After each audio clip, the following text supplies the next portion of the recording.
আসসালামু আলাইকুম। এখানে প্রায় ১ কেজি গরুর মাংস আমি এভাবে ছোট, ছোট কিউ করে কেটে নিয়েছি। তেহারির মাংসটা কিন্তু একটু ছোটই হয়। আর একটু হাড় চর্বি সহ মাংস হলে ভালো হয়। আপনারা খাসির মাংস দিয়েও এই তেহারিটা রান্না করতে পারবেন। মাংসটা ম্যারিনেট করে রাখবো। এজন্য আমি দিয়ে দিচ্ছি ১ টেবিল চামচ ধনিয়া গুঁড়ো, ১ টেবিল চামচ জিরার গুঁড়ো, ১ টেবিল চামচ আদা বাটা, ১ টেবিল চামচ রসুন বাটা, ১ টেবিল চামচ বাদাম বাটা, যেকোনো বাদাম দিলে হবে, চীনা বাদাম, কাঠবাদাম। দিয়ে দিচ্ছি ১ চা চামচ গরম মসলা গুঁড়ো, 1/4 চা চামচ জয়ফল জয়ত্রী গুঁড়ো। আমি এই একটা জয়ফলের ৪ ভাগের ১ ভাগ নিয়েছি আর এত বড় একটা জয়ত্রী নিয়েছি। ৬টা গোলমরিচ গুঁড়ো করে নিয়েছি। দিচ্ছি ১ টেবিল চামচ লবণ, 1/2 কাপ টক দই, ২০টা কাঁচামরিচ। যেহেতু আমি কাঁচামরিচ দিয়ে রান্নাটা করব, এজন্য কাঁচামরিচ একটু বেশি দিতে হবে। এবার এটাকে আমি খুব ভালো করে মাখিয়ে নিচ্ছি। এবার আমি মাংসটাকে ঢেকে প্রায় ১ ঘন্টা ম্যারিনেটের জন্য রুম টেম্পারেচারে রেখে দিচ্ছি। সো ফিরে আসবো ১ ঘন্টা পর। ১ ঘন্টা হয়ে গিয়েছে, আমি মাংসটা নিয়ে যাচ্ছি রান্না করে নিতে। চুলায় একটা হাঁড়ি গরম করে নিয়েছি। এর মধ্যে দিয়ে দিচ্ছি 3/4 কাপ তেল। তেলটা এখনো ভালো মতো গরম হয়নি। এই তেলে আমি দিয়ে দিব ১ চিমটি শাহি জিরা, গরম মসলা ৪ টুকরো, সাদা এলাচ ৪টি, আমি যে এলাচের মাথাগুলো একটু ফাটিয়ে দিয়েছি, লং ৬টি, তেজপাতা ২টি। এবার একটু নেড়ে দিচ্ছি। একটু ভেজে নিতে হবে, সামান্য ভেজে নিয়েছি। এখন এর মধ্যে দিয়ে দিচ্ছি ১ কাপ পেঁয়াজ কুচি। মিডিয়াম আঁচে পেঁয়াজটাকে হালকা ব্রাউন করে ভেজে নেব। পেঁয়াজগুলো হালকা ব্রাউন হয়ে এসেছে।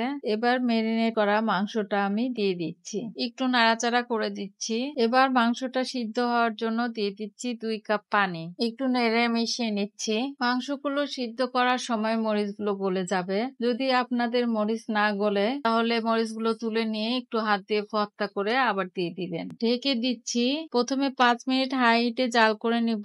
তারপর চুলার আঁচটা কমিয়ে মিডিয়ামে করে মাংসটা সিদ্ধ করে নিব।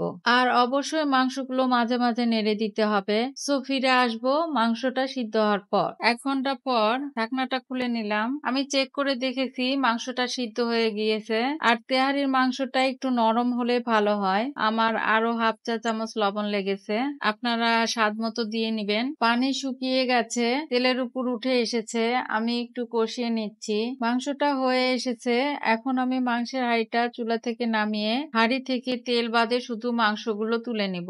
মাংসগুলো তুলে নিয়েছি আর হাঁড়িটা আবার চুলায় দিয়েছি। এই তেলের মধ্যে আমি দিয়ে দিচ্ছি ৬ কাপ পানি। লবণ দিয়ে দিচ্ছি ২.৫ চা চামচ, ১ চা চামচ চিনি, ১/২ টেবিল চামচ বাদাম বাটা, ১০টা কাঁচামরিচ, লিকুইড দুধ ১ কাপ, কেওড়া ওয়াটার ৪-৫ ফোঁটা। একটু নেড়ে মিশিয়ে নিচ্ছি। ঢেকে দিচ্ছি। অপেক্ষা করব পানিটা ফুটে ওঠা পর্যন্ত। ঢাকনাটা খুলে নিচ্ছি। পানিটা ফুটে উঠেছে।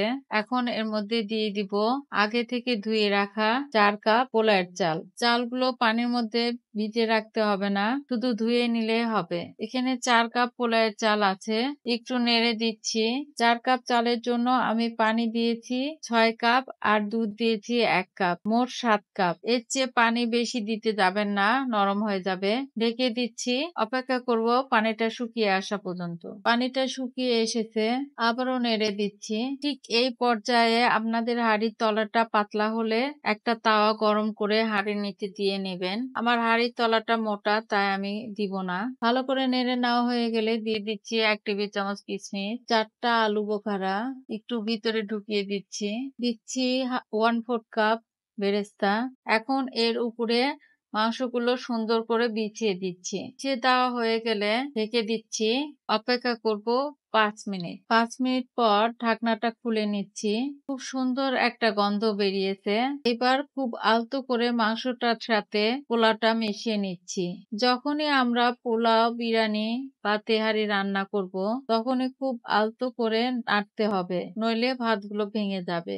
এমন ভাবে নাড়াচাড়া করতে হবে যাতে পোলাওগুলোর সাথে মাংসটা মিশে যায়। মিশে না হয়ে গিয়েছে। এখন সাইড থেকে পোলাওগুলো এভাবে মাঝখানে এনে একটু উঁচু করে রাখছি। পোলাওগুলো আলতো করে চেপে দিচ্ছি, ঢেকে দিচ্ছি। চুলার আঁচটা বন্ধ করে দিয়েছি। অপেক্ষা করব ২০-২৫ মিনিট। ২০-২৫ মিনিট আগে ঢাকনা খোলা যাবে না। ব্যাস হয়ে গিয়েছে গরুর তেহারি। সবাই ভালো থাকবেন। আজ এ পর্যন্তই। আল্লাহ হাফেজ।